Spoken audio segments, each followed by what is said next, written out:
And this relevance has a lot to do with the kind of era that we are living in, which is shaped by many difficulties. Some of these difficulties, I think, have a lot to do with a terminological vagueness and a kind of uncertainty about our ideas. So I'm going to talk about Ambedkar's interpretation in the context of the debates on secularism and post-secularism, because some of the work that I have done on Buddhism is 10 years old, and since then I have been presenting, but I have made some changes, and I hope to publish this in a book later on. So some of my views are still developing, and I'm looking forward to your comments on this. So let me begin by arguing that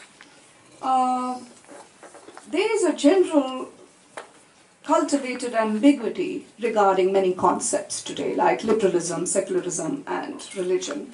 And while there's a general agreement that our condition is marked by the coexistence of religion and secularity, there's a lot of confusion about what do we really mean by secularism. And this confusion is compounded when we look at the origin of liberalism and the debate where we see the relation between the state and liberalism. And two contradictory forces are present here when we look at this debate. One is, of course, associating religion with superstition, fanaticism, intolerance, and on the other, always seeing toleration as a primary aspect of human life, and therefore trying to put religion in the private domain. So it is the appreciation of the importance of religion in the private sphere that led many leaders like Nehru to exclude religion from the public sphere. But the following discussion today, which I'm going to share with you, I'm going to argue that the perspective of Ambedkar on religion is not about relegating religion to the private domain and so on. It is not about solving the conflict between the public and the private. But I think his major argument here is that the idea of religion in the private domain, as liberals would like us to do, will not resolve the inherent conflict between Brahmanical religions and Dalit rights, or ensure their right to equality in a liberal democracy. So it's not about separating religion, putting it away in the private domain. That is not going to resolve the problems of caste and social stratification. Now, ever since his essay was written, Buddhism and the Dhamma, Ambedkarites have been continuously challenged to explain the significance of religion in his writings. And I've had a lot of criticisms about the essay that I wrote 10 years ago. And that is why some of my responses are also a little defensive, because I'm trying to work out my new papers. And here I find that this religious turn in his career, therefore, has to be understood in larger debates today. We just cannot look at them as an interpretation which took place in the 50s, 70 years down the line. What is this interpretation and what relevance does it have for us today? So I'm going to broadly argue that in Ambedkar's writings, the significance of life, of dignity and self-respect creates a new set of concepts in our political vocabulary. And he does them in a way which are very different from the earlier understanding of these concepts. He criticizes nationalist opinion that caste identities could ever disappear. He challenges colonial discourse as a closed system of knowledge. He, in fact, foregrounds the problem of Dalit subjectivity in the context of India's traditions and India's religious practices. So I think that is where Ambedkar would come in my interpretation. And his interpretation also gives us an account of political action. So that's why I don't only see it in terms of religious practices. It's much more than that. He's giving us an account of political action that is based on democratic politics of contest and resistance. And for this, he alerts us to the enduring strength and reach of religious ethics, that it plays a very important role in our life, and yet he knows that the transformation in the social domain cannot take place unless these ethical values are translated in the political domain. So it's not as if it is only going to be an ethical stance on Buddhism, which will be sufficient. And you know, the relationship between the two can be seen because in 1956, the day before he converted to Buddhism in a grand ceremony in Nagpur, he addressed a press conference where he announced that he had drafted the constitution of his new party, the Republican Party. So it's not as if when he went into the conversion or when he converted to Buddhism, he was actually somewhere kind of withdrawing from politics and as if he was trying to separate the two domains. We must see these two domains as very much interlinked, and he was constantly, I think, trying to work out the relationship between the two. So for me, the idea is to quickly narrow down our concerns given the time that I have, and I'm going to say that, you know, there are some questions which we need to keep in mind, even though I don't respond to all of them in the time given. How did Ambedkar address the religious and the secular? Did he anticipate some of the self-corrections that we witness with a more openly religious turn in our modernity today? Is it possible to think beyond the nation?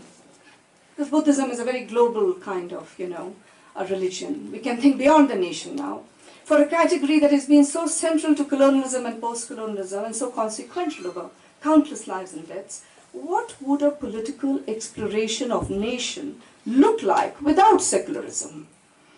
How do disadvantaged groups imagine their membership in India's political community if not through the nation? Ambedkar is, of course, skeptical of both nation and nationalism, and I'm not going to spend time on this, but I just want to say that as an aside. We have to keep that in mind. Like Gandhi and Tagore, he was very critical of the European understanding of nation and nationalism, which had cost so many lives. But for us, in the light of these questions, we should try to see how Ambedkar is able to question the neat dichotomies of tradition and modernity. He's able to question the neat dichotomies between the economic, political domain and the social, cultural domain. I'm restricting myself to this in this paper because I think it is these two domains that he's able to take up to argue that the modernizing impulse of the political economic sphere needs to be acknowledged in the social sphere. So when we're talking about equality and constitutionalism and so on in the political domain, those ideals should pervade the social sphere. But because with time, by the 50s, he realized, he had been in government, he had been drafting the Constituent Assembly, he realized the weakness of some of his own claims, and therefore he provides a powerful subjectivity in the text Buddha and Dhamma. And he does this by emphasizing the need to make this conversion. So I have my own perspective on this, but I just want to say that these are the two dichotomies he's rejecting, that you cannot assume that the modernizing impulses of the political domain will pervade the social domain, where caste was very much active, and therefore he realized that he needs to reorganize some of his ideas. Now, why did Ambedkar become a Buddhist in 1956? Though he had been talking about it for a very long time, and there's a history behind it. But it's important for us to know that he was criticized very much. It was not an easy option. And many experts, scholars, Buddhist scholars, criticized him for doing it for many reasons. That, you know, Buddhism is a very ontological discourse. It is only talking about individual salvation. It talks about detachment. It doesn't really have a theory of distributive justice. It doesn't have a theory of human rights. Why should you choose Buddhism? Now, there are many, of course, arguments which are very complex, and I mean, given the limitation in my time, I want to just quickly focus on the broad kind of, rejection that he did, and therefore I differ a little bit with my panelists, that he rejects some aspects of traditional Buddhism. He gives us an internal critique, saying that there are some aspects of traditional Buddhism which need to be rejected. For example, the Siddhartha's Parivraja and the idea of suffering, the Four Noble Truths. He also criticizes the way karma and birth, they are, seen as hereditary, and they need to be also rejected. But how are they then to be seen in Buddha and the Dhamma in his text?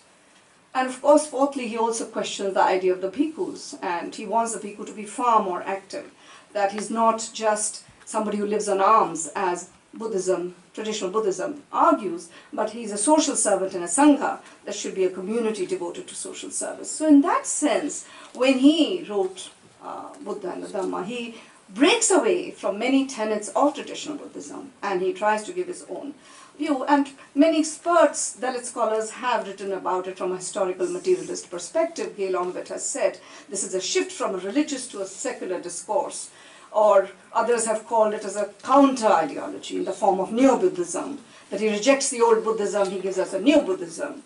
Many have argued that this is the secular ethics of Buddhism which is being propounded here. It is not about religious rituals and so on. So that is why Buddhism is so powerful, and why this conversion makes sense.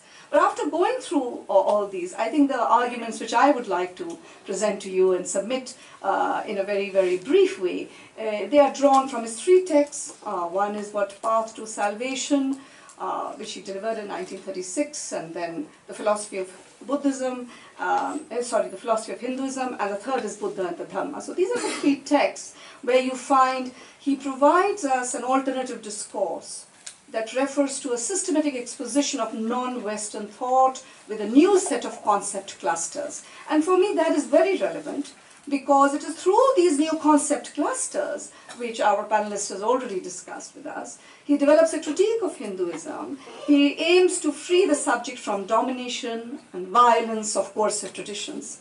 And this is a very central feature of his political vision, that for power to be controlled, political institutions must redress social inequalities in civil society. And they can only do this by making politics as coextensive with concerns in the social. But it doesn't mean he conflated the political and the social. I'm simply arguing that he saw that you need to do much more than just separate the domains or connect the domains. And that is why in the Path to Salvation he argues that Hinduism is unacceptable, as it does not recognize the importance of an individual.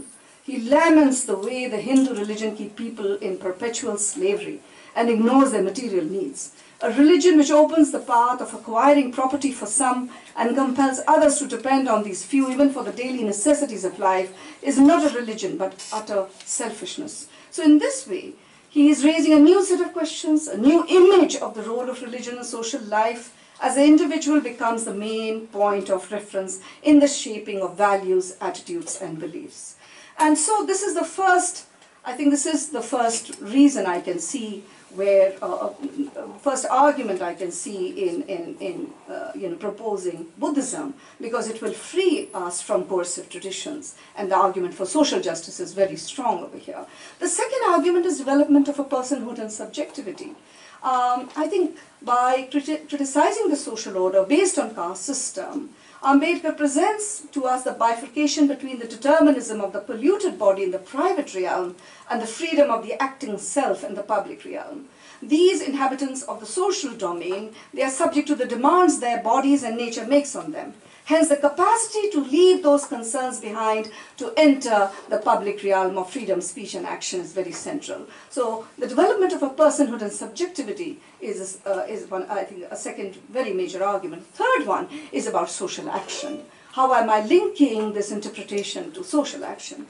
And in my paper, which I wrote a long time back, I've tried to argue that in the Buddha and the Dhamma, what Ambedkar is trying to do is to explain to us that Buddha's teaching is emphasized by their rationality and their social message. And this social message is based on two premises, which is the heart of his book, that at the center of Dhamma is man and the relationship of man to man in his life on earth, and that the purpose of Dhamma is to reconstruct the world.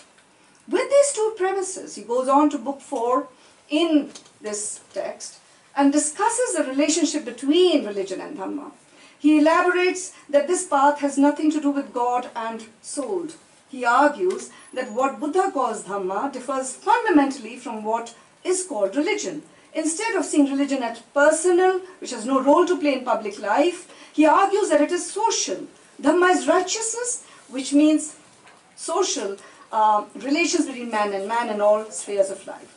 So, for I'll just take a few, just let me finish the argument.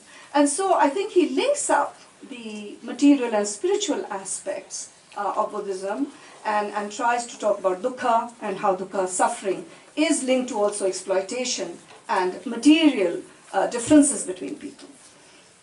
The fourth argument is, of course, from liberal democracy.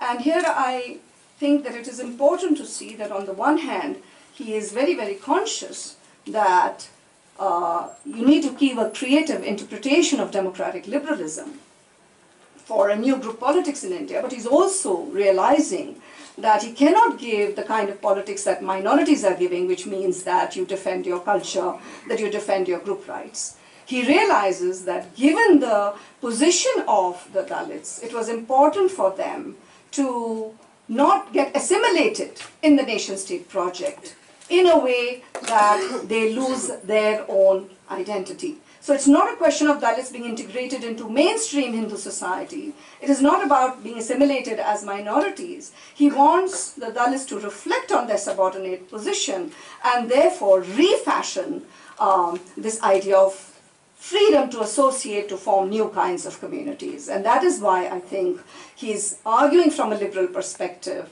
and yet he knows the limitations of that liberal perspective. And finally, I would argue that the fifth argument is the critique of the nation-state project, that this move towards conversion offers the first systematic critique of the nation-state project. It returns the study of Indian political thought to this very, very dualistic, tension which exists between having and talking about individuals as solely guided by their communities, guided by caste-ridden social structures, or talking about individuals with no identities. And I think Ambedkar is able to do that by introducing his interpretation of Buddhism. With that, I'm going to end, and I'm sorry if I took more time. There's a lot which I would like to discuss, and I will respond in the questions to come. Thank you.